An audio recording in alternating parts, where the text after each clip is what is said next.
పిల్లోడికి ఇవ్వలేక, ఆ థమ్సప్లో ఏదో కలిసిందని చెప్పలేక ఎంత మదన పడిపోతున్నాడో తెలియదు. డాడీ నాకు థమ్సప్ కావాలంటే కొనిస్తాంటాడు. ఇది ఉంది కదా డాడీ అన్నాడు వాడు.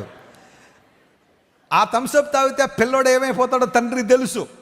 ఆడలా తూలిపోయి ట్రైన్లోంచి బయట ఎక్కడ పడిపోతాడని ఈయన బాధ. ఆఖరికి ఆ గోలంతా చూసి చాలా నవ్వుకున్నాను నేను. ఆఖరికి తెలిసింది థమ్సప్లో అయ్యగారు ఏం కలిపాడు అనమాట, ఒక ద్రవ పదార్థం కలిపాడు. ఎవరిని మోసం చేస్తావు నువ్వు? కొబ్బరి బొండంలో వేసి తాగి నీ భార్యని మోసం చేయొచ్చు, థమ్సప్లో కలిపి నీ పిల్లలు మోసం చేయొచ్చు, కానీ ఆరోగ్యం పాడైపోయిన తర్వాత నువ్వు ఎవరిని మోసం చేస్తావు?